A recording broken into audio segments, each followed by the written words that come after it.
times build character. This isn't just a show, this is real life.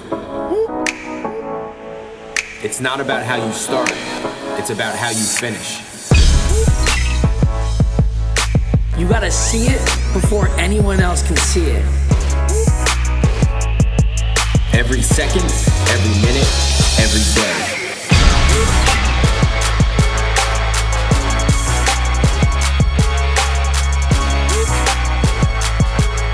We train for life. We got you. And a true welcome back, everybody. We are here for season 2 of the Relentless Way podcast, episode number 1, change, period, deal with it.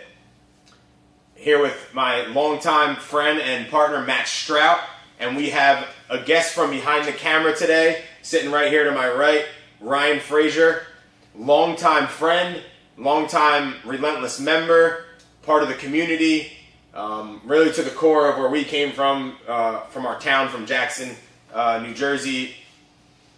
Been with us the whole entire way. So we're going to talk about change today. We're going to talk about just different ways that we deal with it, different ways that Ryan has dealt with it along the way in our young lives, in his young life. So I want to start it off. We are here. It is season 2. It is the fall right now for all of our listeners. But for us, it is not the fall. It is the summer. It is July. And we are recording this because Ryan is actually moving away on a jet plane. He's heading to Florida in a couple days. I think they were in single digits for the countdown, right? Yeah, single digits. So how you feeling about that? What's prompted this move? What's going through your mind right now? Yeah, I mean, I'm excited for it. It's kind of like almost like a once-in-a-lifetime chance to be able to keep my job while being able to move and just escape from what I know. Cool. I was ready for a change, but I mean, with that comes some natural nerves. But it's mostly excitement. Like Matt told me, nerves are excitement at the same time. So I'm really just trying to be excited, be ready for this change, and prep for whatever comes my way. I love it. A little more consistent weather, but consistently also like the humidity we've been feeling here in New Jersey. You'll probably feel a lot of that. It's different. But it'll definitely be a good switch up, a positive change. Positive change. I mean, I think that's a game changer for me. Is just focusing on being positive when we are going through change and focusing on the positive things, right? 100%. I think, perspective, like you just brought up, perspective is everything, especially in these moments. So like I said to you earlier this week, those feelings that we all have, those nerves and that little bubbly feeling that we could all get inside of ourselves, it's anxiety, but the perspective at which you take the feeling of anxiety can be very, very close to the feeling of excitement. So anxiety and excitement, but it's how you're perceiving what's about to happen, right? So like, it's rightfully so. Paul and I will tell you that anxiety is real. We get anxious over everything. But the reality is that you could look at it from different eyes and see that big picture and take that positive approach towards this. And just like what you're doing, like you're young, you're hungry, you're taking an opportunity, and you're going to go run with it. And we've talked about this over the past few weeks here, but it's like, how could you not, right? It's like you have this beautiful opportunity that's presented in front of you. Like, how could you know in your mind one day, how could you even think about looking back and being like, what if I did this, right? And I think that's something we've talked about throughout our journey since you're a little kid, of taking different opportunities on and just running with them. And we could also talk, because we're going to dig a little bit back and go that things don't always go the way that we think they're going to, right? And it's our ability to take what has, there's what we want and dream to happen, and there's reality in the way that things sometimes get placed in front of us. And sometimes you have to take a deep breath, swallow it, and then re-navigate yourself through. And I think one of the things you've done very well throughout your journey of life in this young, your young age still though, has been to be able to do that. It's funny to look back when we talk about change. Like, in reality, it's something that's inevitable and it happens through our whole entire life. When we first met you, let's go back, let's give a little history to the listeners. You were in 8th grade going into freshman year? Yeah, I was 14. So you're 14 years old. So when we first met you, you were 14 years old. Pain in the Pines, we met you through training through football. So at this point in your life, really dig in and try to remember, what's some insight we could give some younger listeners out there, or just listeners in general that are maybe dealing with kids in that similar situation, whether it has to do with life or sports. What's some change that we go through in those moments in our life, right? Like for you. Yeah. Like, what were you feeling at those times, if you can remember? Yeah, I mean, well, yeah, starting with you guys, I remember how I got involved. Ben Collins came tapping on my shoulder when I was still, he was like a junior and I was a freshman, and he's like, we're going into this backyard tomorrow. Like, it wasn't even an option. And like, I looked up to Ben, so it was just like, I gotta go. And I show up to your backyard, and just history from there. Still here 10 years later. Right. But yeah, so that was like a weird change, like getting ready for high school and knowing the big transition it was with guys who were good. So just mentally being ready for that, and getting into high school and playing football was like hitting a wall head on. It was different. It's hard every day, all year pretty much. Right. Different coaches that you grew up with, so it's all brand new people. But they become your best friends in the long run. They're going to be there with you the whole way for every day for 4 years, so you got to like them. But mentally, it was kind of just staying positive and knowing that your time's going to come as long as you put that work in, which I learned that too the hard way, where maybe like my freshman year, I thought I started as a freshman and like the freshman team and everything, so I thought I was set to like start my junior year. And it kind of got off track, and then going into my junior and senior year was a huge transition. I matured a little bit body-wise and got ready for college, and if you guys know, senior year was a good year for football-wise. We won a state championship and everything. Right. And then after that, I was just prepping for college, which was always my dream to play in college, and it ended up happening, which is good. But so there's changes happen all the time in football, and you just gotta adjust and adapt on the fly. I was just gonna say, there's so many moments through that short period of time, at that age. So if anyone is listening that's 14, 15 years old and going through that, understand that like change is always going to happen. And I think also let's remember too, we talk about the scholastic sports end, but just school wise too, just education, right? Like there's big leaps and bounds, so now you're learning how to balance. And I know in our high school it was a little bit more like college, like it was a block schedule, and then there's a huge workload, and that's a change in itself. I remember the biggest thing they used to tell us was if you miss a day, it's like missing like a week, right? Like so and there's the same thing as college. That's what they would say, because they're long classes. I mean, they're over an hour, some of them, right? Yeah, definitely. Freshman year was a tough transition because one, you're waking up earlier. True. Practices are right after school, so you don't really have like any time to rest after school, and then you're pretty much going from like 2:30 to 6, and then maybe if you had film and stuff after. So like as a 14-year-old kid, that's like a huge transition from Pop Warner, where it was like 3 days a week, 2 hours a night. Like, so that was definitely hard to get comfortable with at first, but it was fun. I mean, it's football at the end of the day. Yeah. When you get to that point, like when it gets to the end of the day, the football is the funner part. Right. Obviously, it keeps you connected. And one of the big changes of high school too was now there's 18-year-old kids in your locker room, and you're 14. Like, so you're looking up. I went through Giants, and you're at different maturity levels. But at the end of my freshman year, I was playing scout for varsity and just getting my ass kicked every day. But obviously, it helped. And by the time I was 17 and 18, it was a huge plus. Let's talk about that real quick, because I want to relate to that. I was on the 06 state championship football team as well, playing scout, and those were men.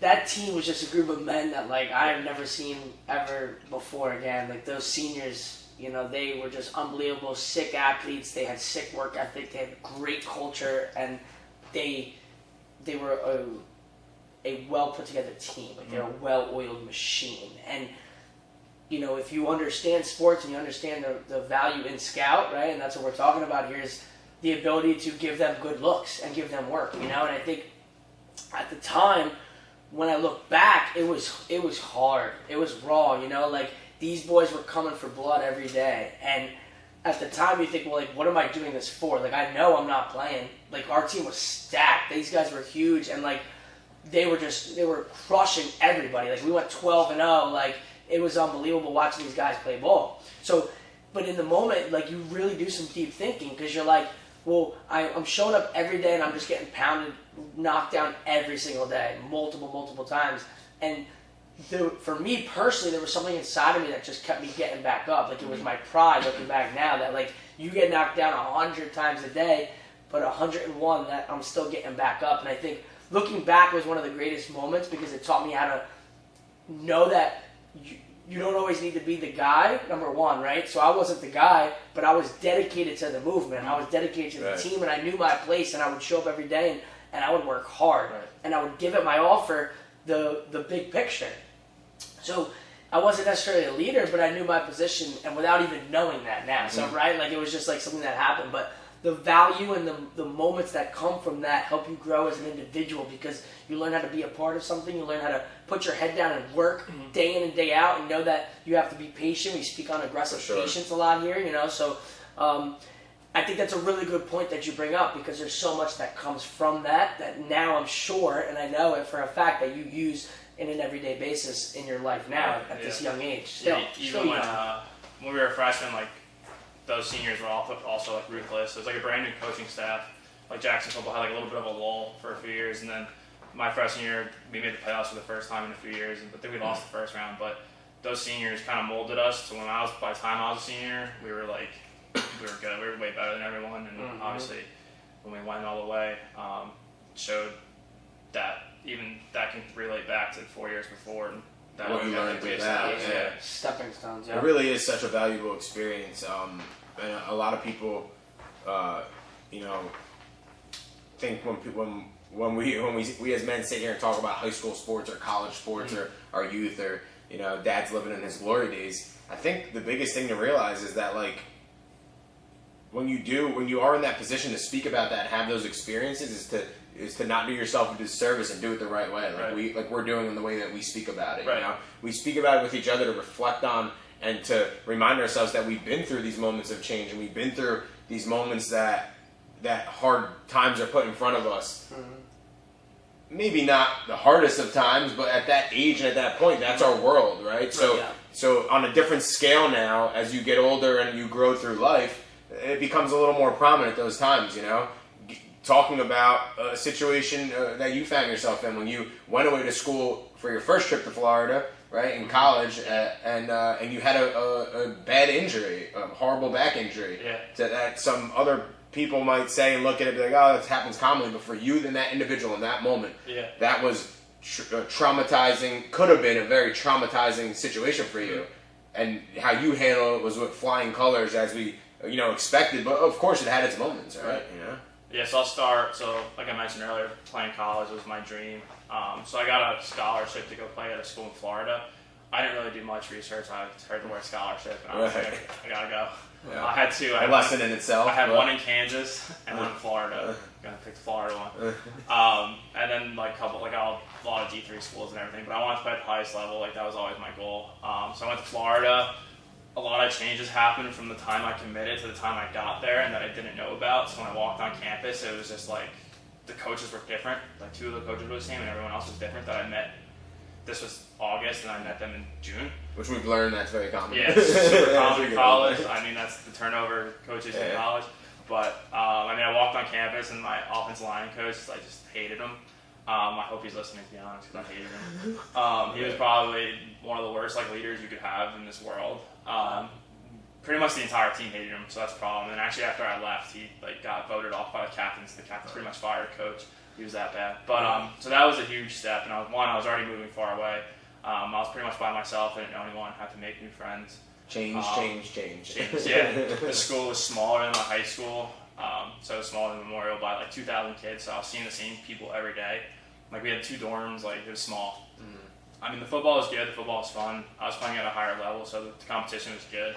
I got to play some good teams. I got to see some kids who ended up getting some NFL minicamp stuff. So I got to first them, which was cool. But adapting to that, that was tough. I struggled for a solid 6 months there.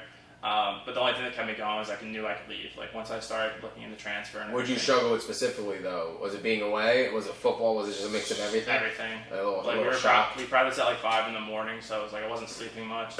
Everything just hit me at once. I was pretty, I was calling home every day. You could ask my parents. They make fun of me still. Because I was struggling, I'll be honest. It was tough. Sure. I think if the football was better, it would have been better because I would have been able to take my mind off of it. But when I wasn't happy at football, it was also just 24 hours a day. It was miserable. But then eventually I transferred to William Patterson in New Jersey, which I'll be honest wasn't my first choice, but I'm glad it happened. One of those things, everything happens for a reason. So, I mean, I met some of my best friends there. I played football there, and that's where the injury happened. So in August of 2017 or 2016, I don't remember, we were at practice, and we were doing one-on-ones, and I hit the ground weird, and I kind of felt like a crack in my back, and my leg went numb. But just being the person I am, I got up and played for 3 more months. Adrenaline pumping. Yeah, so it hurt. I couldn't sleep. I could barely walk. But I kept playing until October. I finally went to a doctor. Because I went to the trainer the day before and she stretched me and it hurt worse after that. So I was like, something's probably wrong. And then I got an x-ray at a chiropractor who told me, like, your vertebrae is, like, cracked. So, like, I had a crack going down the middle of my lumbar. And then I had a game the next day. So I wasn't supposed to play in it, but I played in it anyways. And then I went back on Monday, got an MRI, and then I also had 2 herniated discs that were like pressing on nerves. So I almost went like paralyzed in my right leg, which would have been bad. So like hearing that was like, I mean, I don't know how I'm gonna come back from this. It's like a back injury. Like I was playing, but I wasn't the same, you know. And after all like the work I put in for that year, it was like it's all gonna crack down now. Yeah. So then I had to start rehab right away. I mean, and ultimately ended my career because the chiropractor wouldn't clear me, and the ortho wouldn't clear me either. Now, wait, let's pause for a second because I remember like being in the communication at this moment because you were home at the time. I don't remember if you were we were talking and we were popping in October. So yeah, it happened in October. So I was probably coming home and I was probably texting you guys, and then I came home from winter break and I kind of and that's when you committed to that, right? Yeah, that's when I committed to it, right? Yeah. So in those moments, like now it's one of the biggest chapters of changing your life, right? Football was all I knew to that point, so I have to become like a student now, which is weird, and focus on school.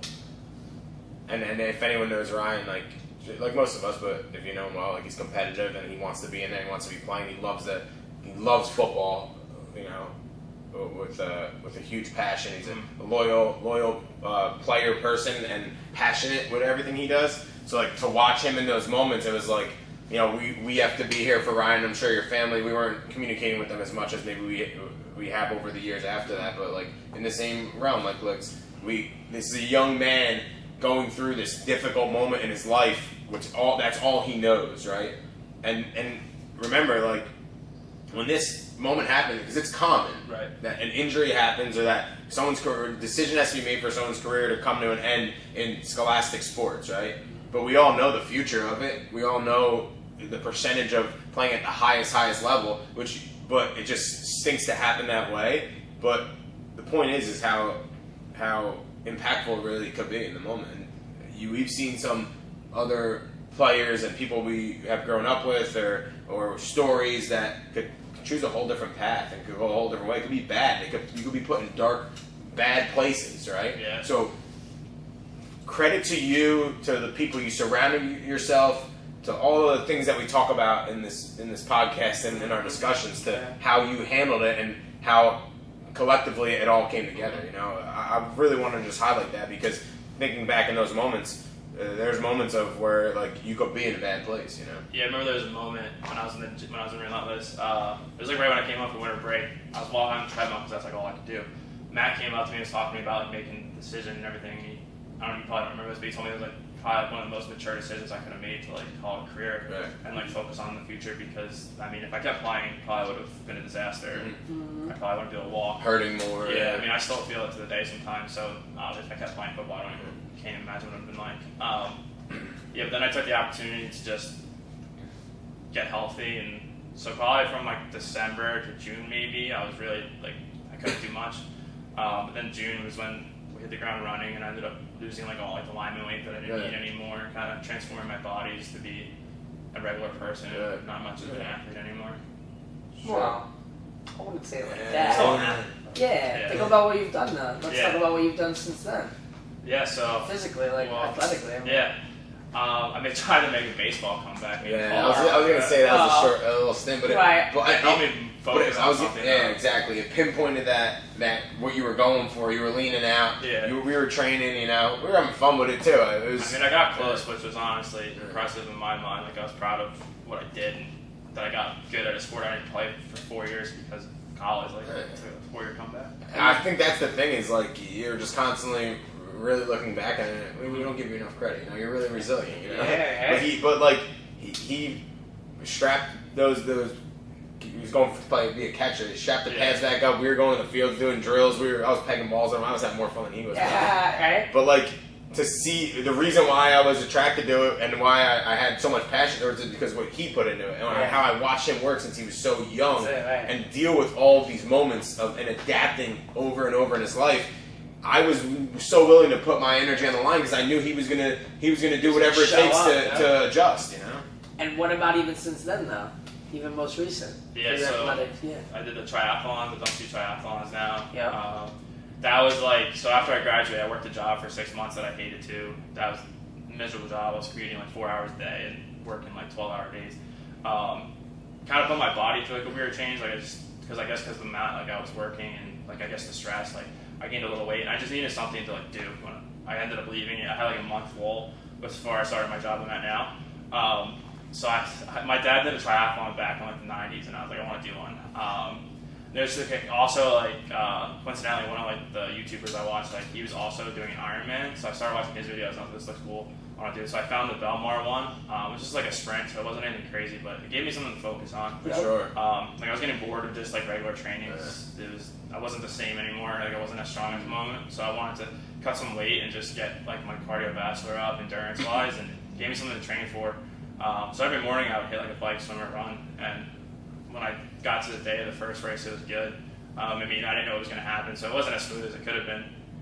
And then after I finished it, I was like, I could do this. So I trained all like last year into this winter. I did another one in Florida, in the Daytona racetrack, which was a cool experience to swim in that lake and everything. And that's like a pretty famous track. Big time. So being on the track was cool. But that one was definitely more competitive for me because I knew what I was doing. I knew how to transition now. I knew how to train for it even more. And it was still a sprint. I think some things were a little longer than the first one. So like the swim was a little longer, which is what I was most worried about. It was a half-mile swim. But the swim came out great because I just overtrained for it. Overtrain, over-prepare, and be confident in it. Yeah, that was fun to watch too. Yeah. Because of all the aspects, the ways you were training. You know? Yeah, I was swimming in the Atlantic Ocean in November on like 20-degree weather just to train because I was going to Florida, so I don't have a pool. So like, pools were closed because of COVID, so I didn't have a pool. To highlight and like kind of show, give that little outside look is like our connection always stayed strong with Ryan, and like even through all this, even when he was training for the triathlons. He was still in like his program. He would execute his program days inside of our facility, and then he would always send his runs, send his swims to if it was me or Matt or whoever. He would just always be in touch with our team and with our coaches, and that's really for us. Like that's the fun point. That's like the end all be all. Like that's what we shoot for. Is like to have that full connection and be involved and help in any way that we can. But also to kind of reciprocate back and learn and then keep us in touch with everything that's going on, because this was more like surrounded up for the first time. He was like training for like himself the most and for like life the most. Yeah, you know what I mean? gonna say that. Like more than ever, if you think about it. They're just gonna say in our facility, hanging strong on our wall is our sign that says we train for life. And it was an adjustment that Paul and I made throughout our journey of understanding this movement that we had to really learn and evolve and grow as men throughout this journey and as leaders.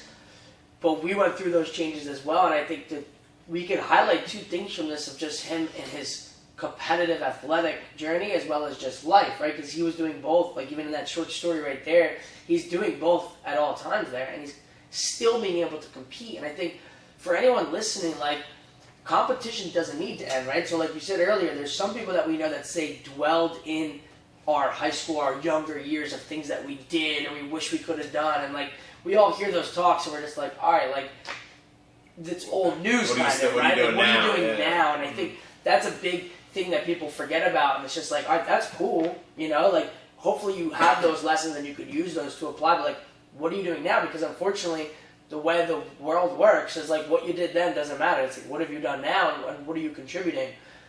So in the competitive side, you were able to manipulate, shift, and adjust, and find something that was able to serve you in this moment. And you know, you didn't go too crazy one way, too crazy the other way. You were able to do it and still live your life and build a career. So then you also mentioned that you had a job that you weren't happy with, but you, again, it's very easy to be complacent and kind of close off and not get that feeling. You know, they say most changes happen when you're like fed up and when you're just like, ugh, like I can't do this anymore, you know? And I think you are doing both, which is very honorable, right? To say that you were unhappy in the career and the opportunity that you had presented, but you didn't give up, you didn't lay down, you kept looking, you kept searching.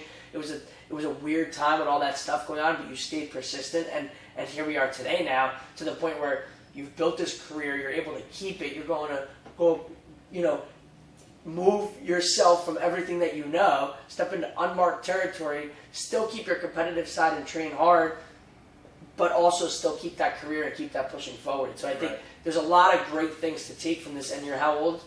I'm 24. 20. I'm close to 25 when this comes on. Yeah. Right. So, I mean, I think the one big thing that I would say to all that is compounded success. Mm-hmm. It's about understanding that the little things add up to the big things. And that if you decide on what you truly want and what you desire, and you can see it, and you never stop doing whatever it takes to get there, you will get it.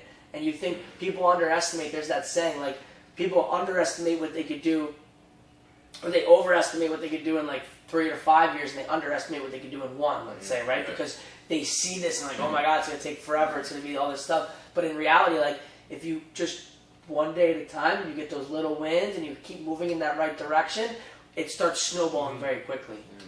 It's one of the things too, I don't know if it was just like COVID or whatnot, and just realizing that, like, especially with changes, like a lot of changes with COVID happened. Like I was sitting inside all the time, like it was boring. Like I don't like. Well, it's time to think. But yeah, a lot of changes happened in my life too. Like on top of work, I was worried about losing my job again because we did some layoffs. So there's layoffs happening everywhere. A lot of people lost their jobs, and then just some changes like personally that were happening. Probably like so from like the summer to like the winter, it was just like dark and cold, and part of the reason why I want to go to Florida every day. It felt colder than it really was every day. Right.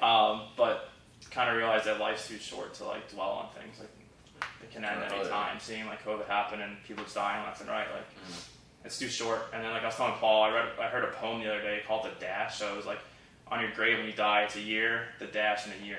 Because 2 years don't matter. It's what the dash means and how you live that dash. So. Yeah, I love it. I mean, just seeing the ability that Ryan has gained, and not too far behind us, you know what I mean? Like, you know, even though we're almost 10 years older, give or take, right? Like, the ability to understand that you're always going to be adapting, you're always going to be taking on these moments of change, and awareness, like true awareness of it, you know? A lot of times you could, like you said, dwell and get stuck in those moments, but you've had the ability to become more and more aware. You've always been at least aware of it, maybe sometimes hyper aware and too much, where you overthink it. Right. From what I've seen from the outside and partially, you know, on the inside having conversation with you, is this move that you are about to make, you thought strongly about, clearly about, but like you haven't dwelled on it. Like you haven't like sat around and like second, like it was like, you know, it was a confident decision, and like and you're ready for it. Now it's about how to prepare for it, right? You know what I mean? Like in the past, maybe it was like, like you're still thinking about when you're taking the step, you know. Right. Now grabbing back to college when I was doing it the first time, I started thinking about it like a couple weeks before, like is this really what I want to do? Like why am I doing this? Or in this case, it hasn't happened. Like I want to do this. This is something I've wanted to do for a while now, and now's the time. Like there's no better time. And like me and Matt said, if I don't like it, I come back. Right. Yeah, Tony Robbins once said to me, but not really to me, but you know, listening to videos and studying him, right? I feel like he's speaking to me. But he said something once that really, you know, hit me. And we speak upon change, right? And I think when he broke this down one day, and he said, change is inevitable. So the way he looks at change is like, change is going to happen whether you want it to or not. And he relates to change as like the seasons will change, the leaves will change, the moon turns to the sun. Like things happen whether you want them to or not. So it's almost like you don't have control over certain things. But the thing that we do have control of, and the shift that he likes to make, is progress. So like change is almost inevitable. It's going to happen in one way or the other, whether you want it to or not. We're all going to grow old. You know, our bodies are going to change. We're not going to be able to do the same things we used to when we were younger, all that, right? But what is not guaranteed is progress. For sure. Right? So the ability to have your self-awareness, like we just spoke about, and understand in this given moment, I'm not where I want to be. Like, I feel like there's something more, right? Like, there's something I got to go do. And progress, like you literally just said, progress is that you have this feeling and this idea in your heart and in your mind, and you have nothing to lose. Because like we just said, progress is you going there, and let's just say, God forbid, it turns out to be everything that you didn't want it to be, and you do come back, let's just say, it's still progress. Right. Because you took that risk. You took all the feels that you have right now. You getting in, loading up your new car that you just got, right? Your beautiful new car, loading it up and taking this how many hour drive there and feeling that and getting there and unloading and setting up and then sitting there. You're going to sit there and you're going to look around. It's just going to be you. Like that moment's going to hit you, right? And then that's where the new beginning starts. Right. And we know that you're the best version of yourself now to ever be in that position, right? So you're going to go get it. But at the end of the day, there's nothing but lessons that come from this. So you learn so much about yourself. Right. You learn about the people that you surround yourself, like we said, that close-knit people that you're going to stay in touch with. And you learn that no matter what, it's all good. Right. You learn. You're learning. It's an experience. You go out. You like it. You don't like it. And from there, it's still that compounded success now. Because even if you come back, you are still a better man. You're a better person because of all that you just took on and you dealt with it and you didn't give up and you just kept navigating through. And that's it. And that is something that I hope that everyone could take and understand, that certain things are going to happen whether you want them to or not. But progress and you growing as an individual is not guaranteed in any way. It is thoughts, it's decisions, and it's actions. And it's that, and it's day in and day out. And it's really like what you said earlier. If I don't do this, I'm going to think about it every day. For sure. It's just going to, even like when I went to school there, if I didn't do that, I wouldn't have known, and I would have been like, what if? For like, sure. where would I be if I stayed? Like, Yes. if I didn't go there. Yeah. You're experiencing it. Yeah. A lot of people don't even, like, all these moments that you put ourselves through, or all three of us have put ourselves through in our life, a lot of people don't take the guts or the wherewithal to actually put themselves through that experience and through that to be able to progress.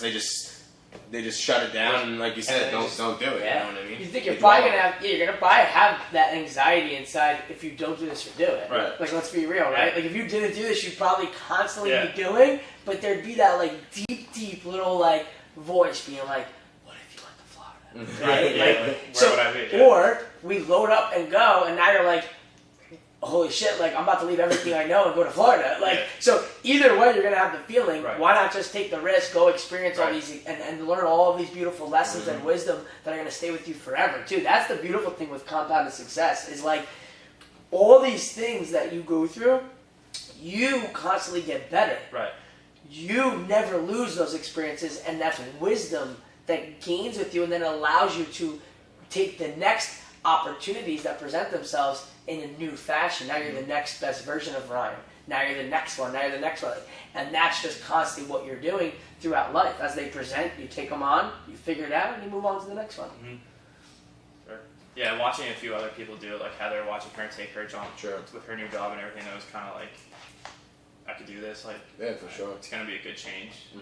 It's change. It's definitely, like you said, Matt, like when I'm sitting there by myself some nights, I'm like, why am I here? But I'm probably just gonna, like, I'll wake up the next morning and be like, see the sunrise, be like, that's why I'm here. Yeah, Yep. for sure. And now, along with all those changes, obviously career, like where you're at in your career, and again, you're still young. Like, you're young in your career. You're 24 years old. What do you foresee? Where's your mindset with all that, with everything going on? Yeah, I mean, job-wise, like, I don't know if this is what I want to do right now. I just work in sales. I sell software. Is it what I want to do forever? Probably not. I'm still trying to figure that out. I mean, it's not something I'm fully passionate about, but it's something that I can learn a lot from, learning how to get better at talking to people, influencing people and their decisions. So it's always, I'm learning good skills. And if I could bring that into something eventually and find, like, a true purpose. I mean, I was listening to a podcast the other day, too, where everyone's searching for a purpose, and whether you realize you find it or not, it's kind of, you'll realize it one day when you find, like, you could be 50 years down the road, you'll realize, like, I did what I was meant to do. Right. And same thing, like, everything happens for a reason. So it's kind of what I'm searching for, just something where I can feel like I want to influence other people's lives in a positive way and change their lives in a positive way, like you guys did for me. So Right. And it will happen too. And the light bulb kind of just goes up in my head when you just made that statement there before, like talking about going through it. You know what I mean? Like, sales might not be something that you are in love with, but it's an experience. It's time in, and we have conversations with so many guys and girls and people your age, a little bit younger, a little bit older, and there's like that mindset just isn't there because they don't want to feel that. They're scared of it. Right. They don't want to experience it. And I think it's attributed a lot to the hard times they haven't experienced. And again, when we talk about hard times, it doesn't have to be the worst thing in the world, but for every individual, a struggle is a struggle, no matter what it is. And we hear it and see it a lot of these younger generation, or even people in our own generation that come to us, and we have that conversation about what they want to do in life, and do they want to be a coach? Do they want to be a teacher? Do they want to go in this road? I have this degree, right? But ultimately, what do they want? They want to be hired. They want to be making hundreds of thousands of dollars a year right away, and they don't want to experience anything. You know what I mean? Mm-hmm. And in reality, like, as much as you held yourself at the highest standard of them all going into your career, and you demanded this, you also understood that what you have to put yourself through to get to where you're going to get. You know what I mean? Nobody turns around and wakes up the next day, weeks later, months later, a year later, and is all of a sudden in their dream position, in the thing that they're working for, their perfection they're chasing, making all the money in the world and as happy as they can. Mm.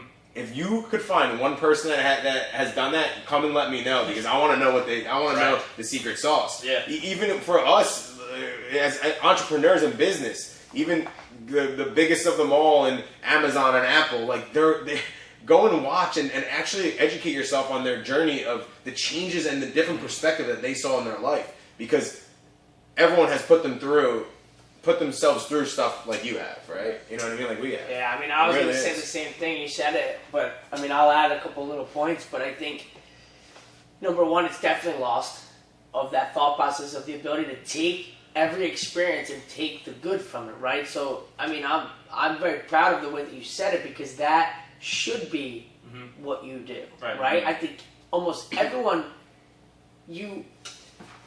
wants. Everybody wants the big show, but they don't want to do the things that it gets to get there, right? Andy Frisella speaks upon this really well, and I love how he hits it, but it's like, he talks about the ability to do the little things and understand that the little things turn into the big things, right? He has this, one of the things, and it hits me, and it actually connects me a lot with the podcast, because it was one of the podcasts that he did that allowed me to get the idea to start, and we started chirping about the mindset discussion groups way back in the day. But his story that he told was, let's think of like a singer, right? A singer wants to start out singing at Madison Square Garden, but it doesn't work out that way. So the high-level performer or singer is the person who's able to start at the little dive bars where there's maybe one person or the bartender there, or a group of people that are booing you and shouting. But the person who keeps showing up and keeps singing and keeps playing, keeps performing and keeps putting that time in, and then it constantly snowballs to get there. But if you're not willing to go through that and take every little lesson that you gain along the way, and that's what you think. If you get the call one day, like you say it, right, and then all of a sudden you're like, all right, you're on Madison Square Garden, there's a packed house, there's going to be tens of thousands of people there. You think you're actually going to have what it takes inside of you to be ready and sing when everybody's staring at you, when you haven't even had 5 people stare at you? Right? Yeah, you get dropped in that. You're going to regret real quick. You're going to regret real quick that you're going to regret that you thought that's what you wanted, right? So I think, the ability to just be in the moment and understand that all of those things add up, those conversations you're having with those people, interacting with humans is key. Like, you need to be able to interact with humans for any profession. Your ability to communicate, transfer energy, to allow them to understand and be able to say the same thing 10 different ways, right? People don't listen the same way. They don't get it the same way. You have to be able to say similar things multiple ways to allow little lights to go off for people to connect with what you're trying to get across. So, again, it doesn't surprise me that you say it like that, but I'm proud of you saying it like that. And I think everyone needs to really hear that, because it's a really true statement from, like Paul said, from our generation all the way down. Take on opportunity. Let things build up. That's why I love this topic, because it is so broad, and we talked about it coming in. Matt was saying, like, if I go and talk about this, I said, dude, change is change, man. Like, it's just part of everything. It is part of everything that you're involved in, from your day-to-day, minute-to-minute operation. you are constantly adapting throughout the day. And if you're not, you're doing yourself a disservice. You're laying in your bed, sitting on your couch at home. But that's why I love this topic. It is so broad. It could seem that sometimes you drift off a little bit, but in reality you don't, because it really has to do. Everything has to do with the human adapting every single day and making adjustments on the move. When things change, you'll never be ready because you're not going to know what's coming. Right, for sure. Change will happen in a second. And that's why it's so important to do all those little things, because those things are going to prepare you the best you can. You realize you're getting ready for a change, The one thing I would add too is a tool to create consistency through change, because change, like we say, is constant. And Paul and I have spoke on this again, but I just want to throw this out to the tool. But create routines inside of your day that create consistency, because that will allow you. There's a saying they call it bookending your day. I'm big on my routines in the beginning and the end of my day, and they call it bookending your day, because I know that I can control this and this, but this is the unmarked territory that we run into every single day. We have an idea of what's going to go on, but it's forever changing. Now we have more people a part of this movement than ever. Our team's growing. So the reality is there's so many moving parts. The chances of the day just going exactly the way that we thought is pretty slim. Yeah. But our ability to stay calm and composed and figure things out now we're the best we've ever been at it, because we've never given up. So, and we trust the outsides, right? I know when I start my day, it's mine, it's under control. I jump in and I attack, because I always know at the end of my day I'm going to go back and have that routine, and that's that comfort, closure, the closure for myself. I wanted to let Ryan hit us with some good insight. What's one of your favorite quotes for all the listeners, or one of your favorite sayings, or something like a mantra, something you live by? You know, you can take a couple seconds to think about it if you want. But just something, a little juice to give them to roll with, something that you stand by. You know. That's a good one. There's a lot of good quotes out there. I mean, I've been listening to like a lot of like motivational poetry recently. I found a YouTube channel that has a lot of good stuff. But like Teddy Roosevelt's "Man in the Arena" speech, very good. That's one of my favorites. Yeah. You could say it. I can't recite it now. I know one of my favorite lines in it though is "There's no effort without error." So you're gonna mess up.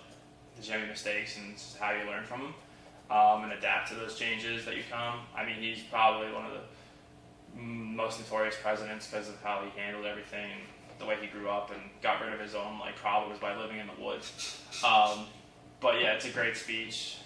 You want to read the whole thing? I just pulled it up. No, I'm just kidding. No, it's pretty long. It's not that long. It's not that bad. Are you a good reader? Yeah. Alright, okay. I'll read it. Give it a little read. I like this one a lot. This one's good. Please This is cool. It's a little old school, so it's It's nice though. Yeah. It is not the critic who counts, not the man who points out how the strong man stumbles or where the door of deeds could have done them better. The credit belongs to the man who is actually in the arena, whose face is marred by dust, sweat, and blood, who strives valiantly, who errs, who comes short again and again, because there is no effort without error and shortcoming, but who does not actually strive to do the deeds, who knows the enthusiasms, the great devotions, who spends himself in a worthy cause, who at the best knows in the end the triumph of high achievement, and who at the worst, if he fails, at least he fails while daring greatly, so that the place shall never be with those cold and timid souls who neither know victory nor defeat. Teddy Roosevelt. That was a good one. We were talking about that with one of your clients a couple months ago too. And same thing, just talks about error. Like being obviously at the present time he said this, there's a lot of change happening in the 20s and 30s. I was going to say, think about how long back that goes and how it's still so strong. In this moment today. And your everyday life, if you bring it with you, you carry it with you. Especially when you feel like everyone's eyes are on you today, like media and everything is, like, you gotta like put that behind and just be yourself and do things the way you want to do them. I might have missed that when I was looking up the Teddy Roosevelt quote. What was you had another one, like a little, like anything you live by? I don't know, I might have to pull my phone out. Cool. I love it was actually funny, the band on your wrist, the positive vibes band he's got on his wrist. It's simple, it's like messing up, like kind of like. Yeah, I wear this, so this is like a company for like mental health awareness and just staying positive, which is cool. Actually, Renato used to be part of them. Right. This was one I heard the other day. So everything you wanted is sitting on the other side of fear. I love it. That's a good one, especially with this movement stuff happening. Like, there's natural fear to everything. For sure. Oh, that was the episode, right? Fear. Yeah. Yeah, it's like almost if you don't feel that fear, you're really not putting yourself through it. Like fear and excitement, like Matt said, are the same thing. You don't know it, but they're the same thing. Something you fear, because you're going to fear something you're about to do, and you could be excited or you could be scared to death, but you're going to do it. I love it. Beautiful. This is another good episode, another amazing guest. It was awesome having Ryan on to hear. These are conversations us three have every day, and we have inside our facility every day. But it's cool to bring it to light and let the listeners listen in and start off your fall, the end of the year, finishing this year strong, 2021. A lot of good guests coming your way. We're going to try to keep the energy up, or we are going to keep the energy up. So that's it. We're going to close it out. Season 2, episode number 1. Change, deal with it.